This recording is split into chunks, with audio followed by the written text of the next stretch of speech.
Monday Night Chat with Wong Chen. Brought to you by the Member of Parliament for Subang. Hello, welcome back to Monday Night Chat, episode 23. I came back from the UK last week, so we're going to continue. Last episode was shot basically by the officers and interns. What I'm going to do is I'm going to do a section on Policy Monday, where I will explain the basics of parliamentary work. And then there's going to be a Q&A followed by a fun section. I'm not sure what that's going to be.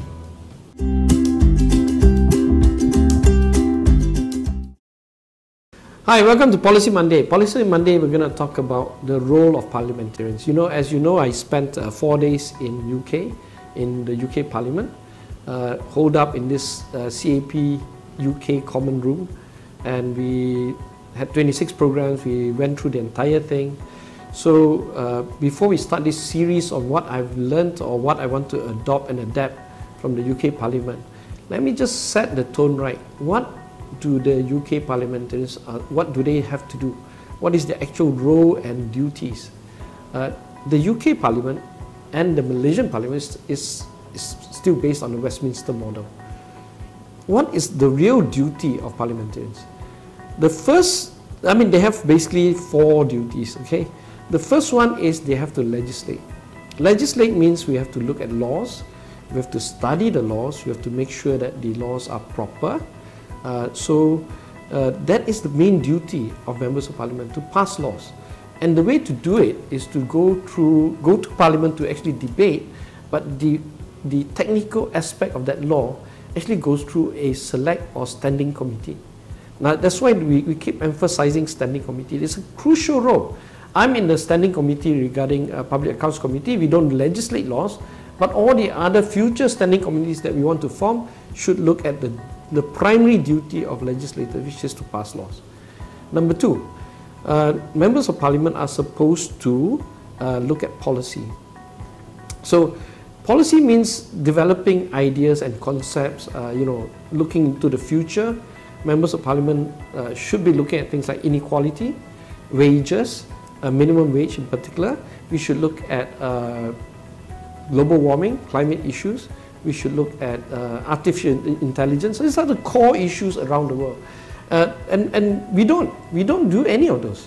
So you can do that by again joining a select committee in Parliament to do your job, which is to look at policy making. Yeah. Number 3, we're supposed to look at the budget of the government. Budget of the government really means that when the budget is tabled either in October or November, we're supposed to look at the spending of it, and we're supposed to make the government accountable to the spending.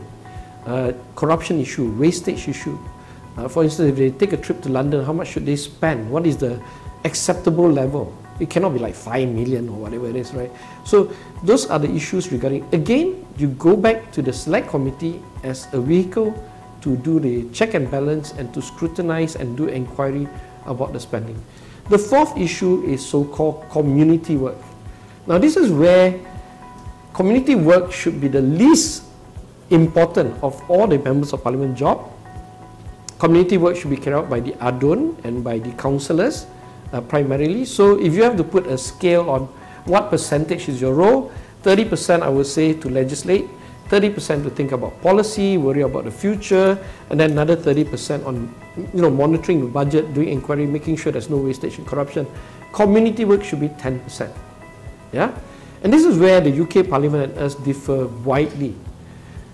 The members of Parliament in UK do not receive any community spending money, yeah, because they view it as a form of corruption. If we get a lot of money to spend on community leaders come and I dish out $10,000, $2,000 here, $50,000 there, they are obliged to me. So the UK Parliament take the view that this is vote buying in the long term, or vote buying over a period of your tenure as member of parliament, and that somehow will skew the prospect of you being re-elected in your favor. So they've eliminated totally community spending. You have a problem, you don't have money, you come to see the MP will recommend you to the welfare office, which is a government body that deals with you directly. The MP cannot sign a check and give you $2,000. Yeah? But in Malaysia, we practice this thing, which is a legacy from Barisan Nasional days. It's hard for me to say whether I agree or not, but what I can tell you is the UK do not practice this.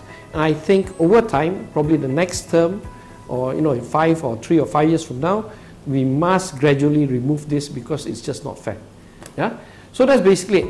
Members of Parliament, their role for community spending being minimal, but for whatever reason, Malaysian population think that it's my duty every weekend to go to see the community, kiss babies, cut ribbons, give them money. I mean, that is crazy. Our job is to reform Parliament, make sure that we carry out the 90% of the core work we have to do, which is to form standing committees to do legislation, to look at policies, and to monitor budget.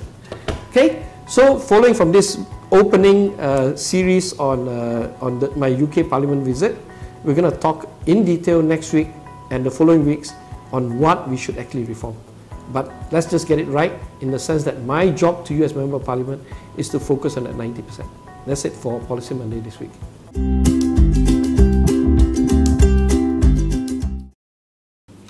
Hello, yes. Q&A in 120 seconds. We've got 5 interesting questions today. VK Liu, AG and the Chief Justice dancing video. What are my views? You have to look at the Judges' Code of Ethics. Section 8 says that there shouldn't be so much interaction, social interaction with lawyers. So I think this matter needs to be sent for clarification. In particular, judges need probably a clearer line or clearer guidelines on what to do next. Number 2, my views on the campaign tactics of the Cameron by-elections.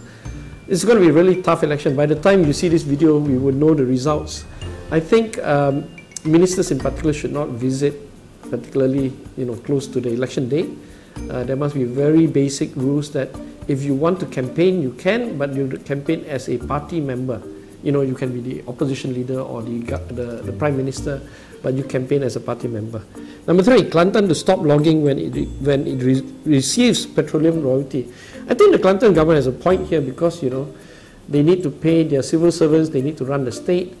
If the royalty issue is not resolved, and the royalty issue could be somewhere between 800 to 2 billion a year payable to Kelantan, then Kelantan don't really need to open up more forests or do any other things to get revenue.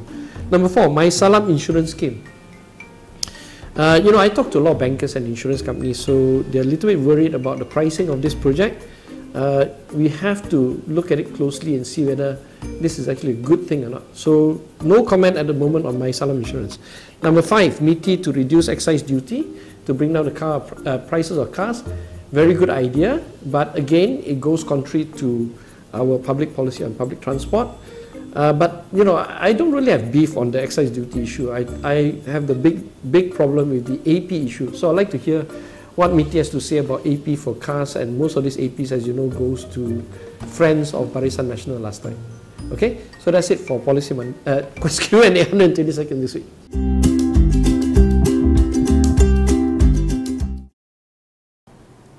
Hi everyone! On the 23rd of January, the interns and Officer Dina attended the launch of the NGO report, The Status of Women's Human Rights, 24 Years of CEDAW in Malaysia. So this report sheds light on the implementation of Malaysia's commitment under the Convention of the Elimination of All Forms of Discrimination Against Women under the United Nations. The report is the culmination of hard work by Women's Aid Organization, WAO, and Joint Action Group for Gender Equality, JAG, and 37 other civil society organizations. So from reading this report, we know that women's rights has advanced in areas such as, for now, emotional, psychological, and mental abuse has been included as domestic violence, while in some areas, women's rights has regressed in Malaysia. Like, sadly, for example, marital rape is still not included in the penal code in Malaysia. The event includes a session where women who have survived various types of discrimination came forward and shared their stories. We are very lucky to have heard stories, survivor stories from prominent cases such as Indira Gandhi, Nilambika, who is a marital rape survivor, as well as Kartini Slama, a transgender activist. From the survivor stories, we can see that discrimination against women still exists in this country, and equality for everyone has not been achieved.